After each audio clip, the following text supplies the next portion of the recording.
Hello and welcome to a new segment on my channel. I'm Mr. Mochi, and this is Mr. Mochi's Random Thoughts. For those of you who are wondering what this is, have you ever had a random thought that just enters your head and won't leave you alone until you blurt it out to someone? Well, essentially that's what this is. Every so often I have these random thoughts that just won't stop bugging me, and I figured, hey, why not see what others have to say about it as well?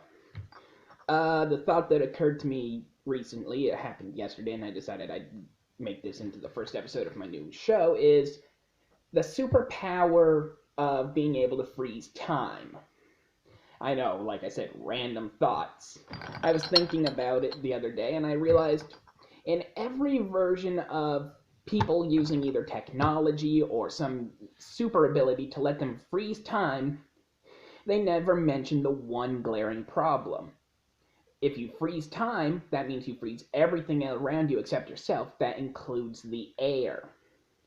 That would mean you wouldn't be able to breathe, and if you actually moved, there would literally be just a big old gap in the air when you activate your power to unfreezing time.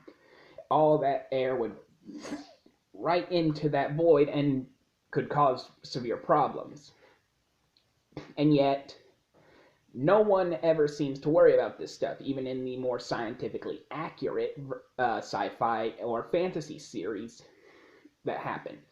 Because they prove, oh, well, that bird's just hanging there in midair, or, oh, you can walk across water, which would mean that everything is completely frozen.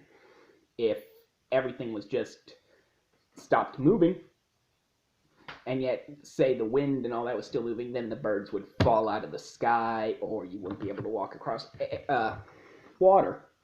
Now, oddly enough, there was one exception to this, and I don't think they even realized that they had fixed the one exception, and that was in Dragon Ball Z.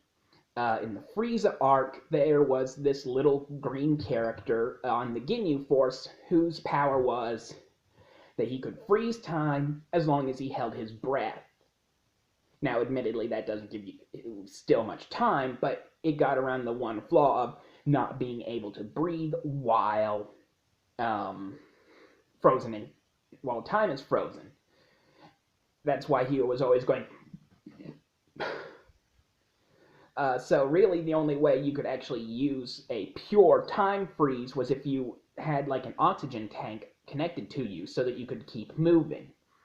I think that's why most time travel or movies where you freeze time actually shows that, oh, time is still moving, it's just so slow compared to you. They sped you up instead of just freezing.